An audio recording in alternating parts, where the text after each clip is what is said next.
Hi, hello everybody. Thank you for coming. My name is Meili Tong and I'm with Reporters Without Borders. I'm based in the Paris office and I'm with Eva. Hi, good morning, everybody. Thank you all for being here. I am Eva Anastasiadou, representative of Journalism Trust Initiative, a tool that Reporters Without Borders created in order to promote trustworthy journalism. So, yeah, along with Millie, we're going to present you this tool and RSF work in order to create a viable media ecosystem. Thank you. As Eva just said, we're going to present you the Journalism Trust Initiative, a solution aimed at media outlets to foster trust and reward reliable media outlets. So maybe just a quick word on Reporters Without Borders. Maybe you were there yesterday at the Media Village Speed Meet, but ASF is an NGO who is based worldwide. So we have a main office in Paris, but we also have 7 offices and local NGOs, so in 14 countries, and correspondents in 130 countries. Our mission is to defend press freedom, pluralism, and independence of journalism. And we try to work with both journalists, media, and international organization, and local ones to promote press freedom. You can see here a few of the main actions that we will do as NGOs. So we will have activities which supports journalists directly and media outlets which provide assistance whenever there is needs. We also do advocacy works to try to encourage legislation which defends journalists and journalism. And we try to expose violence and attacks against journalists and media across the world. We also have some specific projects, which include the Journalism Trust Initiative, aimed at which are solutions for media and for journalists, so which can be in AI or in self-regulation. So today we're going to talk about self-regulation and the Journalism Trust Initiative. And just before this, you can see in the main hall in the Media Village the same map, and you can check for your your own countries, the ranking on RSF index. So it's annual ranking of press freedom across the world. So we work with journalists in each country, which help us gather all the signalements and attacks against journalists in each country. So I will let Eva talk a bit more about Greece in specific. Yeah, I saw before, like the map highlights with different colors the state of freedom of press in every country. Red is for very serious situation, orange is problematic or difficult. Unfortunately, Greece is orange. We had the rather disappointing position among the EU countries last year. It was like 107th position, and this year it was 88. So, and because of like the whole map, it's like either red or orange, so you can understand that a big percentage it has a really difficult situation of freedom of press. So you understand that we all have to deal with the threat of misinformation and propaganda. And, well, is it? No? There you go. So unfortunately, today's digital age, the spread of misinformation has become a crucial issue. What do we mean when we say misinformation? Is false information that is designed to mislead. And normally the roots are either political, ideological, or economic interests. Examples are fake news, rumors, conspiracy theories that can quickly go viral on the social media platforms. The consequences, unfortunately, are far-reaching, and they can undermine public trust, they can polarize communities, and even at sometimes incite violence. So we all understand that journalists have to face immense challenges in combating misinformation. They must navigate in a landscape where false information spreads faster than ever before, and unfortunately algorithms are designed to maximize engagement rather than accuracy. So public distrust is growing dramatically, and for Reporters Without Borders, they had to find really structural solutions in order to restore trust in journalism. Therefore, in 2018, Journalism Trust Initiative was born, aiming for a healthier information space. And I think Mili now is going to present you a bit about how it was born. And yes, so the Journalism Trust Initiative is first a signal for the public, for your partners as media outlets, to be able to favor reliable journalism. So the idea came from all those issues that journalists and media has to face to establish the standards, which is independent and which can help distinguish and identify trustworthy sources of information. We wanted to promote transparency, accountability, best practices, and ethical journalism, while fighting against misinformation, and to foster trust, to have some label which can help identify quickly that this media can be trusted and respects ethical journalism and the best practices in the field.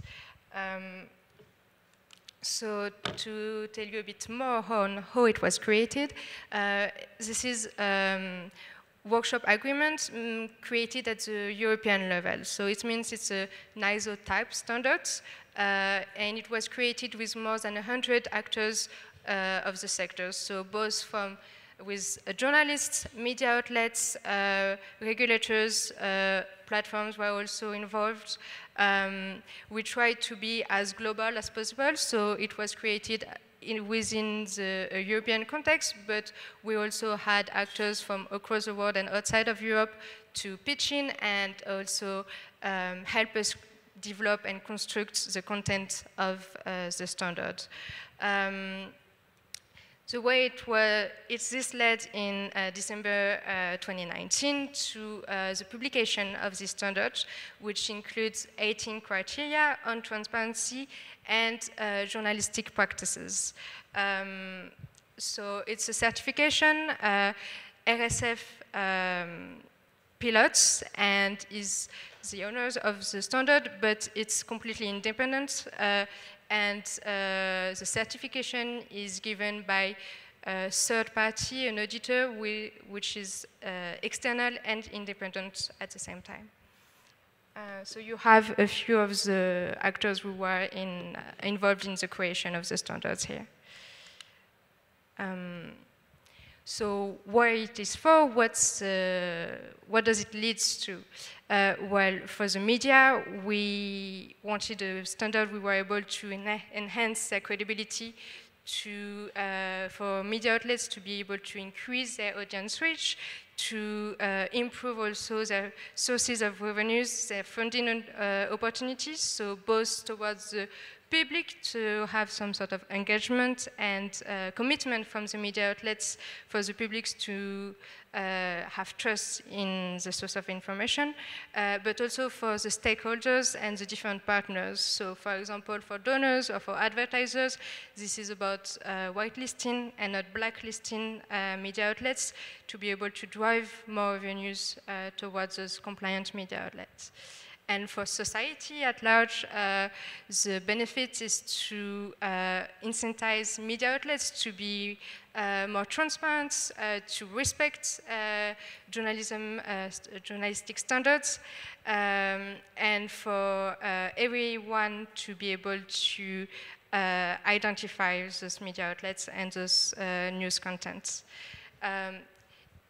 In the end, it's about creating a healthier information space, to have more trust in it, and to respect basic journalist criteria.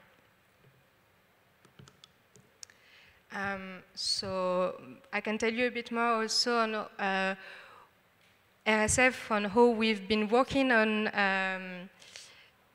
having this standards used and the signal being used and being implemented by partners. So this norm is recognized at the European level in two texts, so in the Digital Service Act and in the European Media Freedom Act.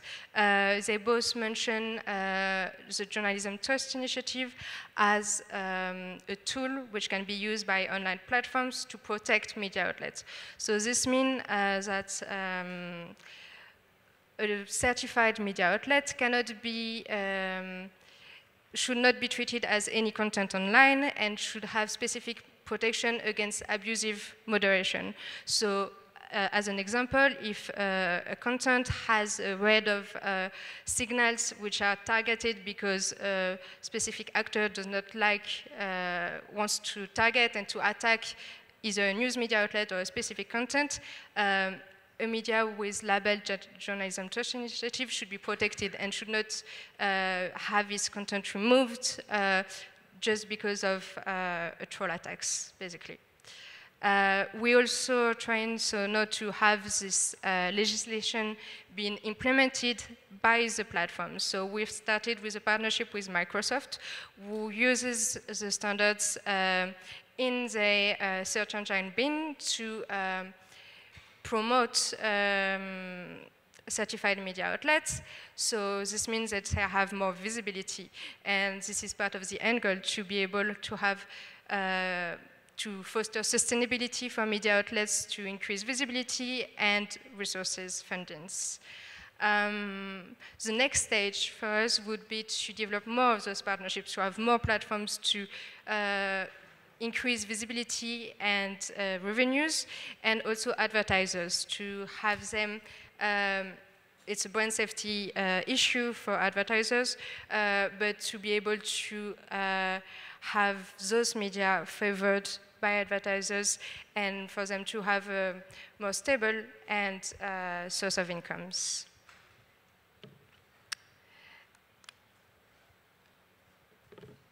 We have been working on developing the standards in this way to explain what it is, how it works, and we have now more than 1,600 media outlets who have signed up and who have started doing a self-assessment, working on the Journalism Trust Initiative to improve their practices. On those media, more than 400 have published a transparency report. So Eva will tell you more about it after, but this report is the result of the self-assessment. This is how the media can share their practices with their audiences, with their partners. And 50 media have been certified. So they have completed the self-assessment, they have published their report, and they have passed an external audit, which allows them to have the certification for 2 years. So you have a few of the certified media outlets behind me. We are working worldwide. We have more media outlets involved in Europe and in Africa at the moment. In Europe, we especially have media involved in Ukraine and in France, and we're trying to develop in every country with a representative such as Eva, who help us foster, who help us promote the initiative. In Greece, we are especially working with Inside Story, who has published a transparency report, and who will soon get the certification. Maybe to add something, we are not about content, we are about the processes, the production of news. And we want to work with every type of media outlets, so both very local, regional media outlets, independent newsrooms, but also national ones and more mainstream ones. The idea is to have the whole ecosystem of media outlets to be involved and to be stronger, and by being in this community and showing those best practices, to be able to have more strength when we negotiate with big actors such as tech platforms. And we can tell you a bit more about the specific organization later on who are certified. But to get more into the details, Eva will tell you on how it works exactly and the different steps of the certification. Yeah, let's see how this tool, this mechanism actually works. Journalism Trust Initiative has 3 steps. First one is the self-assessment. It's actually an online questionnaire where media outlets evaluate their practice against a set of criteria. Second one, it's the public disclosure. That means that the questionnaire, the answers of the questionnaire are actually published into a transparency report, and it's actually visible to the public. These first 2 steps are free. And third step is the certification process. It's an auditing process. Media, if they wish, after the completion of the first or the second step, can actually continue with an external certifier in order to receive the Journalism Trust Initiative certification. So let's go step by step, like to give some details. As we said, first one is the self-evaluation. You go to a link and you get in a workspace where there's a questionnaire. It's a voluntary procedure and it's free. And media evaluate their practices against the JTI standards. That means that if they identify some gaps, they can actually optimize their internal processes in order to be trustworthy and follow journalistic ethics. There are 2 kinds of questions. One, the first section is about identity, transparency. That means questions about the address, the owner, if there's a URL. And the second section is about professionalism and accountability. That means that you have questions about training, editorial process, if you have missions and guidelines that you give to people who work there. And yeah, you probably might think that it's a bit complicated, but we have actually to underline that we're next to you in every step of the way. We can help you with the procedure, we can help you complete the questionnaire, and as you will see by the screenshots, because I have some screenshots that are actually showing the workspace, it's not a really difficult procedure, and we can be there for you. So first one is when you get in the link, you have to create an account. You write down the details, name and email address, and after you complete all these blanks, you just press register, and then a confirmation email comes to your email in order to confirm the details that you gave. And then you log in page again, write down your credentials, you log in, and this is actually the interface of the questionnaire. This is where you actually work, and you will see all the questions and the different sections of the questions. There are 3 boxes. The first one is about the 3 stages of the procedure. Second one, it shows you actually a percentage on in which actually how many questions have you actually answered, and there are actually at the bottom you can see how many questions are not, have not been completed. And at the third box, when this goes to 100%, you can actually press publish for the transparency report. So these are the questions, these are how they look. The ones that are highlighted with yellow means that they're mandatory. All of them are like yes or no, the answers. And on that box on the top, we actually give you some details on what we mean by like the question or the details that that the initiative asks. And there's also a space where you can actually write down notes. This is not visible to the public. It's just for you in order to draft some notes for your team in order to maybe optimize your practices. In some cases, for example, if you don't have the guidelines written down, you can write down, yeah, we are actually on our way to create a document about our guidelines. And yeah, this is pretty much the first step. After you complete it, then you go to the step 2, which is the public disclosure. So when the media completes the questionnaire, they can actually publish these answers into a transparency report. It can be updated at any time. So if something changes, for example, address or email or the chief editor, you can get in, log in, change the details, and then a new transparency report with a new date will come up. It is free of charge. We can help you at the procedure, and by the time it gets published, you're actually part of Reporters Without Borders network of trustworthy media.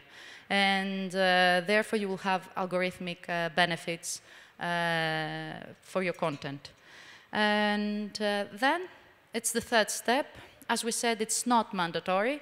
If the media wishes, after the first 2 steps, they can go through an external audit, and the audit actually verifies the accuracy of the questions of the self-assessment, ensuring that the organization truly meets the JTI standards. It has a cost, but it depends on the certifier.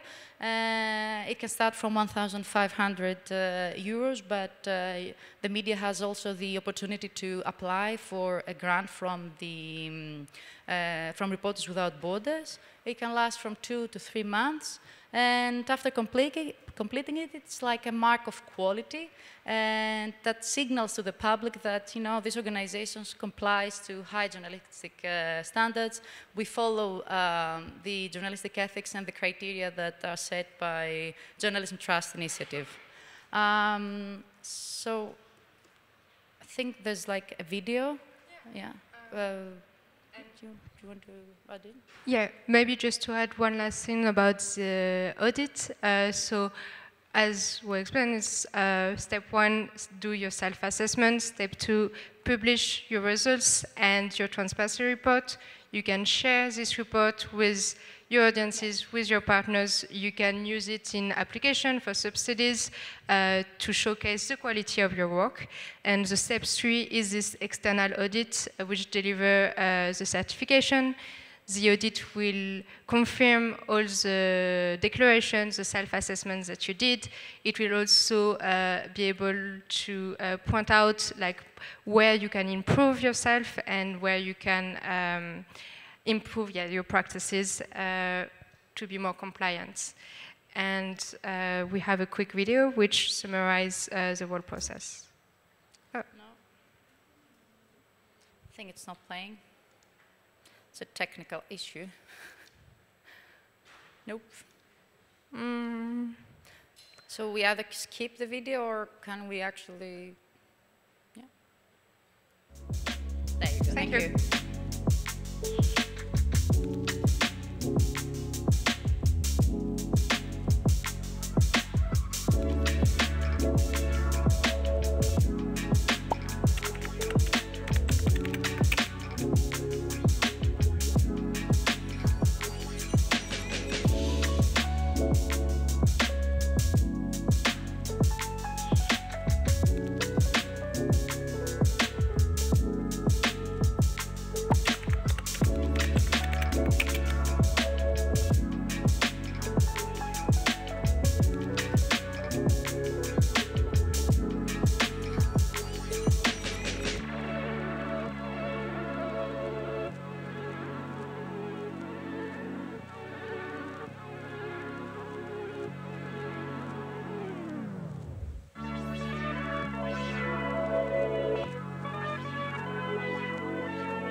So yes, that's for the summary. And here you can, if you want, access directly the platform to do your self-assessment, publish your reports. So it's aimed at media outlets. You have this, so this is GTI app. You also have the GTI campus, which is linked to the GTI app, where you can find resources both on the self-assessment, but also from partners such as the ethical journalism networks, or CMFE, so you will find resources on both ethical practices, but also other resources for reporting and investigation, for example. So yeah, that's the main way on how it works, and we are happy to answer any questions that you have on the standards, what it is for, how it works, how does it apply to your media, who is involved in the initiative, and how you can use it in your own work. Yeah, but let me please underline something, that this is only for media outlets. So if you're part of a media outlet or if you own a media outlet, just scan it, and it, as Mil said, it will take you to the Journalist Trust Initiative application, where you can actually have some info more about the procedure, but also can create an account and go to the questionnaire. So yeah, if you want to make a difference, to make your media visible and make people recognize your work and your values, just scan it and join us to create a trustworthy ecosystem of media and maybe change the rules of the game. So thank you very much. Thank you. Thank you. Hi. This can news media outlets join the all for established? Sorry, if the news media can join? Can new media outlets would be created very recent can join in this platform, all for established? No, it's okay. Every media can join, whether they were created in the last year or in the last 10 years.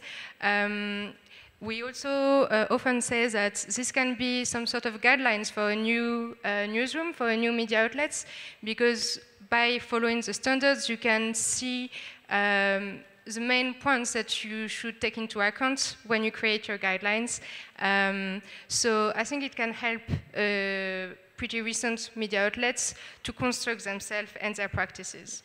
And of course, it's also aimed at more established media outlets, and they can see if they are up to their practices. Yeah, if they follow the right practices, and they can optimize their internal practices as well regarding to the standards that they're set. I think there is another question. I can see actually because of the lights. Hi.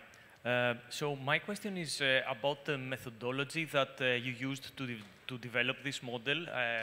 If it's published somewhere, so we can see it and evaluate how you develop it, and internally how the ways that you develop it through.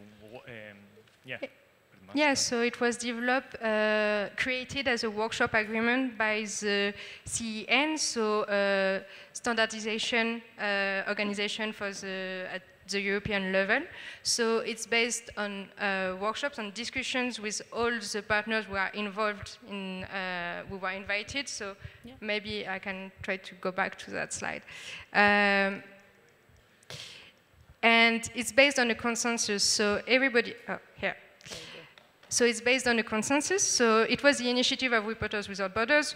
We said there is a need for this, and we invited all the partners around the table to discuss it and to see what was important to put in this standard.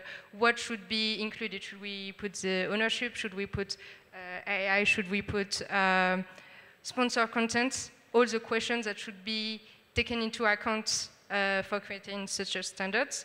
Then the norm itself is published through this, the CNN organization in 2019.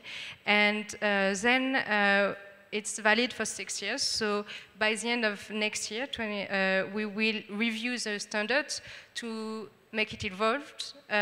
So it will either stay as a workshop agreement or it can evolve in a different type of standards. But the important thing is that we will be able to update the questions so that more in line with the evolutions of media in 2025. Yeah, just a small detail. Just during the workshops and the discussions was like a committee of 130 experts, journalists, institutions, publishers, new technology actors. So in order to make it universally applicable, so yeah, they said, okay, we have this idea, let's make it like possible for a self-regulatory tool. They went to, as Mel said, to the European Committee for Standardization, had these workshops, and the JTI was born, and yeah, you can continue about it also involves with the time. And if you go on the platform, you can read the world standards. So you can read in the introduction, both like the genesis, the origins of the standards, and you can also read the main values which are in the what's called the GTI pledge, which media agree to when they sign up and they register on journalistic ethical values which are promoted in these standards. Yes? Sorry, I lost the most of the part, but I have a question. The standard will use a blockchain technology or? No, it doesn't use a specific blockchain technology. We have a specific platform which was developed so media outlets can do the self-assessment and publish their reports. So only the media outlet can access their account and their self-assessment. They can give RSF access to help with the self-assessment as we provide support to make it as easier and as smooth as possible. And then when they publish it, they have a link. They can choose in the last criteria, the section 18, whether if they want to make it public right away, and whether they agree to machine readability. So if they answer yes, we will be able to share the data with partners such as Microsoft, which is the main partnership with the tech platforms that we have at the moment. So, so we can share their data and they can be taken into account in the signal and favored in the algorithm indexation. If they answer no, we do not share their content, and they can use this report as more of an internal tool within their newsroom or with their partners. Yeah, again. Can't see a thing. But how you are sure that the partner that takes the data do not reshare the data to another partner that is not allowed it to receive them? So this is, we signed memorandum of understanding agreements with the partners, and the data which we share with them is completely public. It's a transparency report, so it means that it's already available on our community page, and on what we recommend to media outlets is to publish the transparency report on their own website so that the public, their partners can easily access it and find all the information about ownerships, management, editorial guidelines. Yeah, identity. I think that this is the point of the whole procedure, to have like transparency so people can actually know the internal processes of every media, how it works, who is the owner, where it is based, and all the guidelines and, I don't know, the ethics and the journalistic norms that they follow. if I can add before we take the next question, is that we also take into account that security concerns that some media can have, whether it's in exile or in, because they're based in specific contexts, which can be more dangerous for their security. So we take into account the fact that if there is sensitive data that should not be public, the media can explain that it cannot share, for example, the name of the address, for example, management team, for instance, and explain it. So it doesn't mean, but there needs to be a legitimate reason. Yeah. The notes box over there, it's not visible to the public. So if there's like a safety reason for like a media that does not want to share, as Millie said, an information, they just write down, you know, yeah, we do have an address, for example, if they don't want to share their address or something else, but we don't want to share it publicly because of this and reason. It has to be like, yeah, like a really... And partners we could share data with don't have access to this. Yeah. Couple of comments. In 2017, I created a product called FEMI, which is Greek for reputation, and it was to track the comments and everything said in the media by pretty much anybody, giving them a veracity score, if they're trustable or not. The idea seemed good on the surface, and I had been working for a very large social media company at the time, since then I've kind of come to the conclusion that there's a danger to that we might be painting ourselves into a corner with reputation. If somebody says something, what's the period of time where you forgive if they made a mistake or not, and how you track that? I think this is a great idea. My only concern and question, kind of back to that, man, is large partners like Microsoft, Google, Amazon have a history of scraping your data, our data, and using it for their own benefit. And when there's a financial incentive to this, I don't know if you can have a real partner. They're just taking your data. So how do you protect people from that? How do you protect people from having their data used and inadvertently, even with an MOU, in an inadvertently advantageous way? And also, has there been any kind of look back at the blockchain technology? And that was the fundamentals of FEMI, was to be a blockchain public ledger so people can publicly look at it. And if you have, why haven't you done that? And if you haven't, is that something you would consider? On the use of blockchain technologies, that's something that might be discussed in the future, which at the time is not the case. We're not using this technology. I think, yeah, of course, security of the data and not misuse by tech platforms which are already in a position of power towards media outlets, and especially the smaller and more independent ones. Of course, the idea is not to feed big platforms with data, but on the contrary, to try to have more power.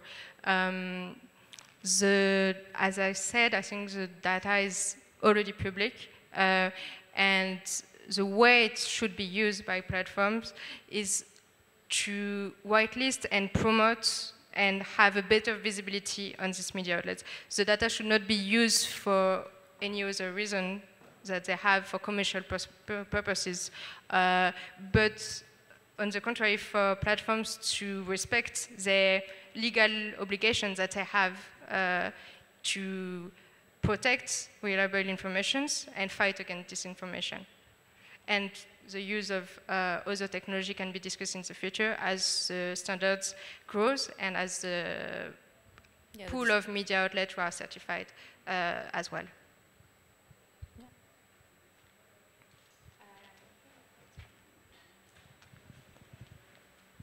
Thank you very much. How to improve funding opportunities? Is there any pool with sponsors?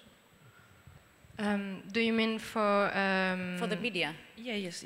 So, for example, because it is incorporated in the EU Conduct for Journalism, if you want, for example, a media or an outlet wants to maybe apply for an EU fund, it will definitely has a benefit, like an advantage, because if it follows these JTI standards. Apart from that, it's like a signal for its credibility. So, yeah, donors prefer, to, fund trustworthy media. So, I think this is it. The standard was developed in 2019 and is really starting to grow for the past 2 years. So we don't have impact study yet, but we are working on it, and we hope to have more concrete financial benefits for the media outlet. But this is the end goal, to be able to be more sustainable, to have a tool and another way to show that, yeah, revenue should be driven toward us because we respect the standards. I think so over there and over there and there. Okay. I believe you stated there are 50 outlets certified up to this point, correct? Yeah, we went all the way to the last step. Do you know what percentage of those are publicly funded media outlets, and thus how many privately funded? So I don't have a specific percentage to give you, but we do have a few public broadcasters. So the French ones, the Lithuanian one are both certified, and in Ireland as well, RT.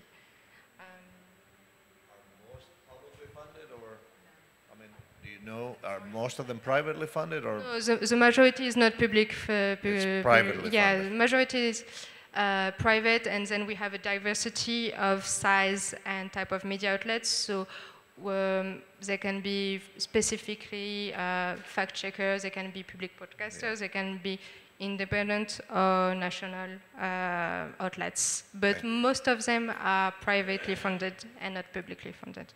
Thank you.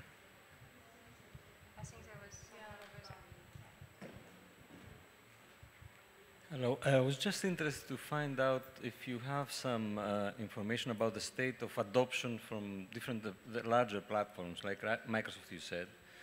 How is it going with the other ones as well? So we have talks with Google, especially on the YouTube, for the YouTube platforms.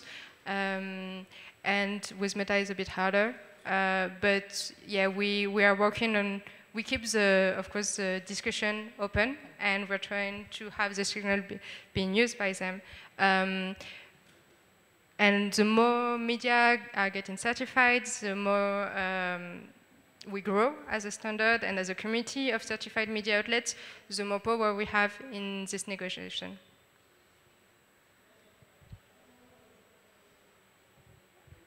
Yeah. Oh, okay, that's perfect. Sorry? Do you work with the Global Disinformation Index? And how do you prevent abuse? Say a media partner puts information out there that's been counted as disinformation, and then years go by and you find out it's not fake. How does somebody recover the reputation through your product? Do you mean if a media is certified but publish a fake news? I'm not sure I understood correctly. Yeah, Sometimes in the disinformation industry, it's called malinformation. It's not fake news. It's not wrong. It's just dangerous. How do you prevent, one is, do you work with the Global Disinformation Index? They're a media reporting agency that tries to get publishers to not allow ads, essentially, if they're found to be a disinfo site. Question one. And then two, how do you prevent, or how do you allow for media outlets that maybe are publishing credible information that might be ahead of the curve, that could be considered malinformation, to recover their reputation if, for instance, it turns out that what they're saying is true? And is that even something you cover? So I think it's not about the content, the Journalism Trust Initiative, it's about the internal processes. So it actually gives you a guideline, standards on how a trustworthy media should work, but it's about, all the internal practices, about training, guidelines, editorial missions.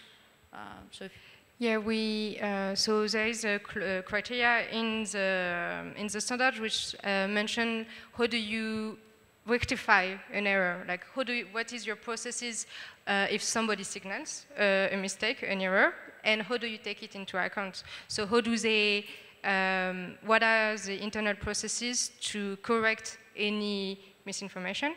And also, if there is a complaint on a certified media outlet, we have an internal procedure to assess the claim. So is it actual bad practices? Is it actual disinformation on the part of the outlet? Or is it, as you mentioned, misinformation which was which kind of went through the holes.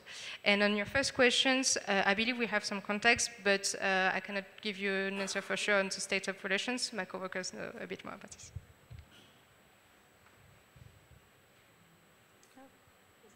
Is there any other questions, maybe?